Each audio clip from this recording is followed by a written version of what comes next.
FIFA বিশ্বকাপ বলা হয় ফুটবলের এই সর্বোচ্চ মঞ্চে যারা একবার পা রাখে ইতিহাসের পাতায় তারা অমর হয়ে যায়। কিন্তু ইতিহাস সবসময় এতটা দয়ালু নয়। একবার এমন কিছু দলের কথা চিন্তা করুন তো, যারা লাখো দর্শকের সামনে বুক ফুলিয়ে বিশ্বকাপ খেলেছে, পরাশক্তিদের হারিয়ে বিশ্বকে চমকে দিয়েছে, এমনকি বিশ্বকাপের ফাইনালেও খেলেছে। কিন্তু আজকের পৃথিবীতে দাঁড়িয়ে আপনি যদি সেই দেশগুলোতে যাওয়ার জন্য কোনো বিমানের টিকিট কাটতে চান, আপনি পারবেন না। কারণ সেই দেশগুলোর কোনো পাসপোর্টই নেই, মানচিত্রে তাদের কোনো অস্তিত্ব নেই। পৃথিবীর বুক থেকে তারা আক্ষরিক অর্থেই চিরতরে মুছে গেছে। কোথায় হারিয়ে গেল এই পরাশক্তিগুলো? যুদ্ধ, রাজনীতি নাকি ক্ষমতার লড়াই? কি এমন ঘটেছিল যে এইসব স্বাধীন দেশ রাতারাতি পৃথিবীর মানচিত্র থেকে বিলীন হয়ে গেল? আর সেই সব দেশের কিংবদন্তি ফুটবলাররা বা তাদের বংশধরেরা আজ ঠিক কোন দেশের হয়ে খেলছে? ফুটবলের সবুজ গালিচার আড়ালে লুকিয়ে থাকা ভূরাজনীতি আর রক্তক্ষয়ী ইতিহাসের এক অজানা অধ্যায়ে আপনাকে স্বাগতম। এই দর্পণের আজকের আয়োজনে আমরা খুঁজব সেই দেশগুলোকে যারা বিশ্বকাপ কাঁপিয়ে আজ পৃথিবীর মানচিত্র থেকেই গায়েব।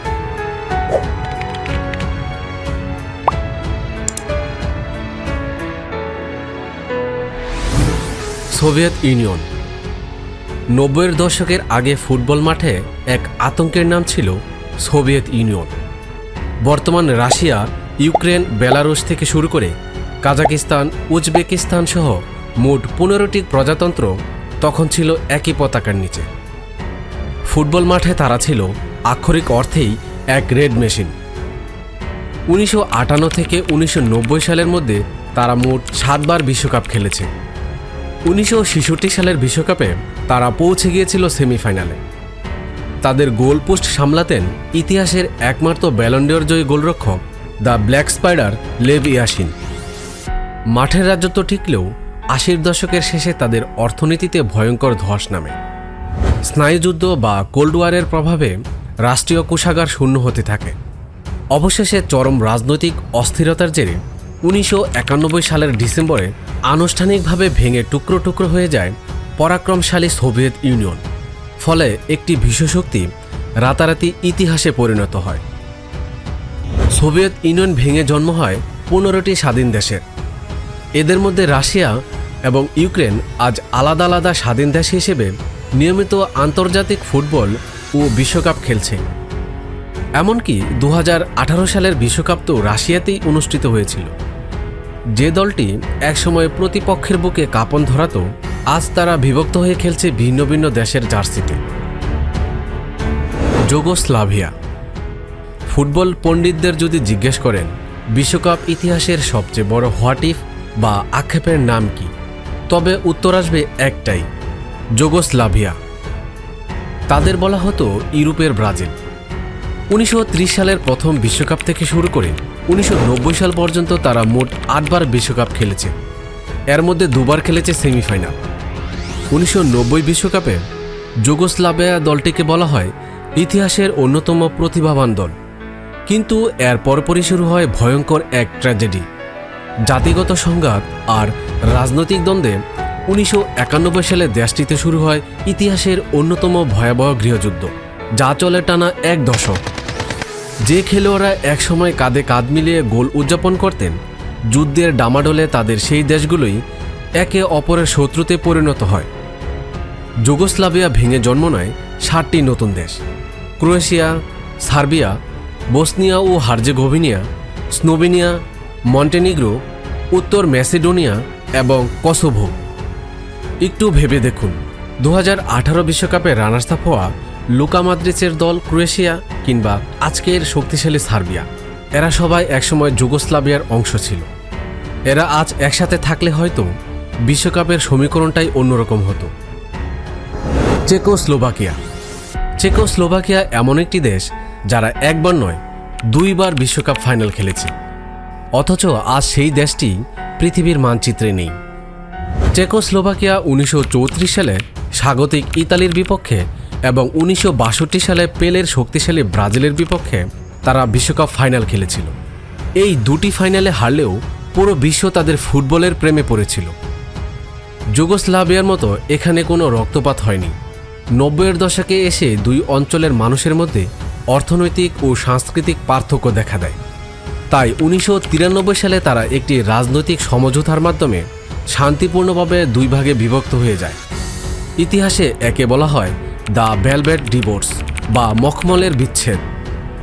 চেকোস্লোভাকিয়া ভেঙে জন্ম নেয় দুটি নতুন দেশ, চেক প্রজাতন্ত্র এবং স্লোভাকিয়া।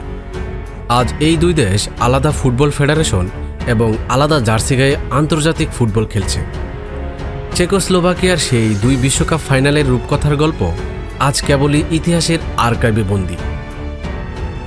পূর্ব জার্মানি। দ্বিতীয় বিশ্বযুদ্ধের পর জার্মানি দুই ভাগে ভাগ হয়ে যায়, পুঁজিবাদী পশ্চিম জার্মানি আর সমাজতান্ত্রিক পূর্ব জার্মানি। মাঝখানে দাঁড়িয়েছিল অভিশপ্ত বার্লিন প্রাচীর। পূর্ব জার্মানির ইতিহাসে মাত্র একবারই বিশ্বকাপ খেলেছিল, 1974 সালে। আর সেই বিশ্বকাপেই ঘটে এক অদ্ভুত ও ঐতিহাসিক ঘটনা। গ্রুপ পর্বে তারা মুখোমুখি হয় পশ্চিম জার্মানির। একই রক্ত, একই ভাষা, একই সংস্কৃতি, শুধু রাজনৈতিক আদর্শ আলাদা। সেই রুদ্ধশ্বাস ম্যাচে পশ্চিম জার্মানিকে 1-0 গোলে হারিয়ে পুরো বিশ্বকে চমকে দেয় পূর্ব জার্মানি। এটি শুধু ফুটবল ম্যাচ ছিল না, এটি ছিল স্নায়ুযুদ্ধের এক প্রতীকী লড়াই। 80-এর দশকের শেষে সমাজতান্ত্রিক ব্লকের পতনের পর 1989 সালে বার্লিন প্রাচীর ভেঙে ফেলা হয়, আর 1990 সালে দুই জার্মানি পুনরায় একত্রিত হয়। ফলে পূর্ব জার্মানি নামের আলাদা দেশটি চিরতরে মানচিত্র থেকে মুছে যায়। আজ পূর্ব ও পশ্চিম মিলে একটাই দেশ, জার্মানি। আজকের টনি ক্রুস, ম্যানুয়েল নয়ার কিংবা থমাস মুলাররা একটি ঐক্যবদ্ধ জার্মানির হয়ে খেলেন, যারা 2014 সালে বিশ্বকাপ চ্যাম্পিয়ন হওয়ার গৌরব অর্জন করেছিল। আমরা সাধারণত বিশ্বকাপ দেখি গোল, ট্রফি আর উল্লাসের চশমা দিয়ে, কিন্তু হারিয়ে যাওয়া এই দেশগুলো আমাদের এক চরম বাস্তবতার মুখোমুখি দাঁড় করায়। ফুটবল কখনোই শুধুমাত্র 90 মিনিটের কোনো খেলা নয়। এটি একটি দেশের রাজনীতি, অর্থনীতি, যুদ্ধ, বিপ্লব আর জাতীয় পরিচয়ের এক জীবন্ত প্রতিচ্ছবি। একসময় যে দেশের জাতীয় সঙ্গীত বাজলে গ্যালারি কেঁপে উঠত, যে পতাকাগুলো সগর্বে বিশ্বকাপের মাঠে উঠত, আজ সেগুলো কেবলই জাদুঘরের কাচের বাক্সে বন্দী।